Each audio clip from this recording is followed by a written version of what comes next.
Another Fox News alert to tell you about, because Defense Secretary Chuck Hagel on Capitol Hill today facing tough questions about President Obama's plan to fight ISIS in Syria, and of course the mixed messages about boots on the ground. The first thing he says is no boots on the ground, and then makes an announcement of sending more boots. I think that's confusing to the American people.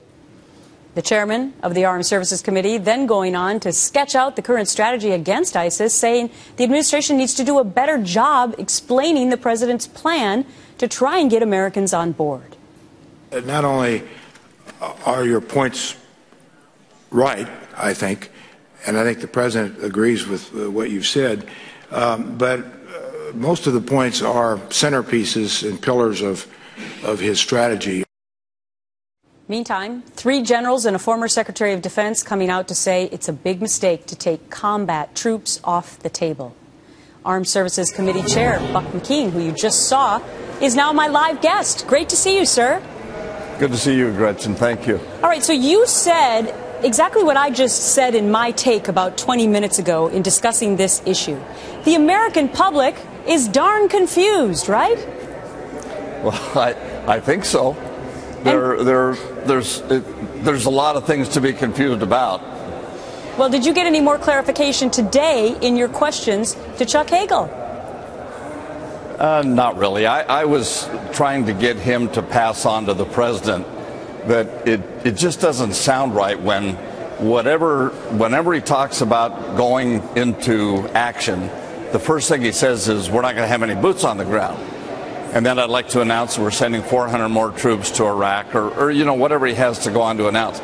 I just think, first of all, it's not good strategy to tell the enemy what you're going to do. So I don't think you should start out by ever taking any options off the table. Keep them thinking, keep them guessing.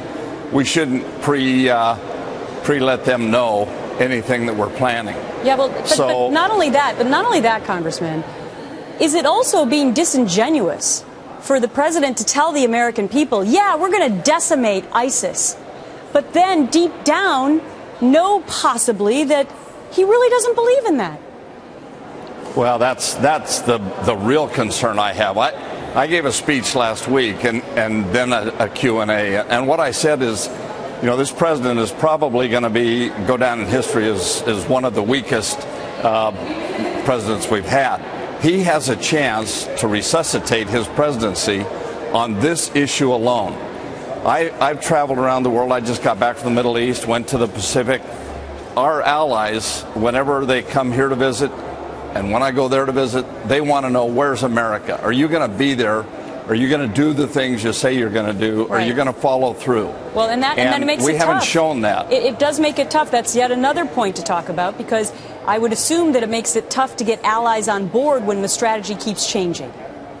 Well, they don't know if they can believe us, and they're playing life and death. We're kind of in a bubble here, but over there, it's very important to them.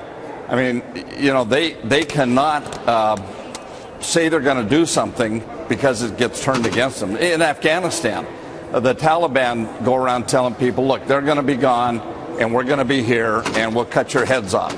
So those people are afraid to side with us, and that's the problem we have in all of these things, and that's where this president has let down. But what I was saying is he could be focused on this issue and not take off doing something else. And he hasn't been able to show that he can stick to something. So he gave this speech last week, and then earlier this week he was off to Georgia to send 3,000 troops to Africa to fight Ebola. Correct. And spend more money on that than on the effort that he had just said he was going to decimate and wipe out the ISIL threat. That's a fourth good point. Here's a fifth one. We have a Khorasan now, this new offshoot of al-Qaeda that we're learning about now today. So, you know, this threat is not going away. In fact, it's multiplying. No, I think it's going to be a campaign issue for the next presidential election, because this is going to go for years. And we need somebody that's going to be resolute, that's going to be able to lay out a strategy and then stick to it. All right. Or lay out a strategy get the advice of the military people, and then let them do it. Okay. And then what I suggested also in that hearing today is that he ought to give periodic reports, and I think it should be more often than not. Yep. But we've been Reports to in Congress Afghanistan and reports to the American public, and maybe more than just a big speech here and there. I got to wrap it up there, No, Congressman. that's Thank what you I so mean. much. Thank you so much for your You time, betcha. sir.